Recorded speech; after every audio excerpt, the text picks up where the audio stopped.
Ever wonder why you have no right to judge anyone, especially yourself? Let's talk about it. Whenever you judge the knowledge of good and evil, you're eating from the fruit of the tree of knowledge of good and evil, which Adam and Eve ate.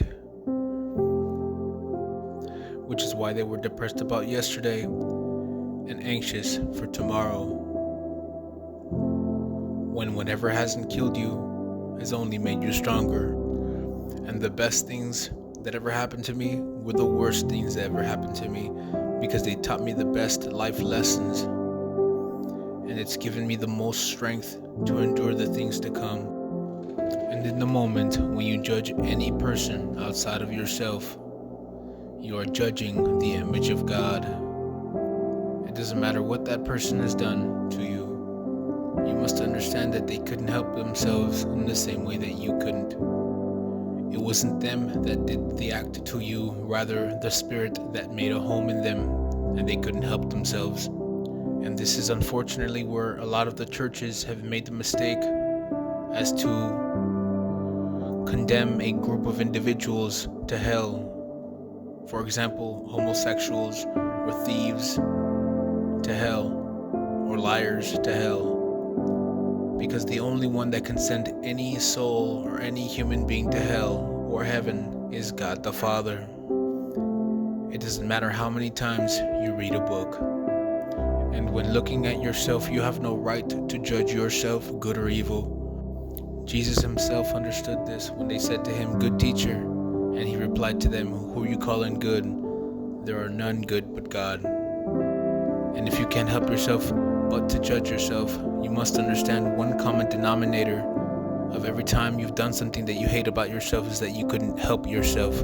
How are you to judge yourself for something that you had no control of yourself of doing?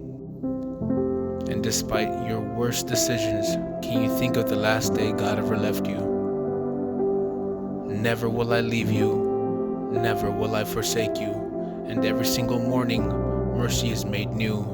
Me and you, we break promises, but God the Father, not a single promise does he ever break. The one that is accusing you and condemning you is Satan, because he is the god of the flesh, the god of the lie. Because we are not this flesh and bone, we are the spirit that is inside the vessel. Be still, my beloved brethren. And in the moment when you receive your first revelation, and you know it's revelation, God moves heaven and earth to show you his love. It is finished. Every single thought that ever told you weren't good enough is now destroyed. You now truly understand and see that every single time you've judged yourself or hated yourself for something you ever done is a lie. Because in real time, God is speaking to you by moving heaven and earth. He's showing you his love. And my brethren, you don't know the first thing about me, but you believe every word that's coming out of my mouth. Not because I'm so great, but because the truth is already within you, which is why these words pierce directly to the soul. Do not identify as either good or evil.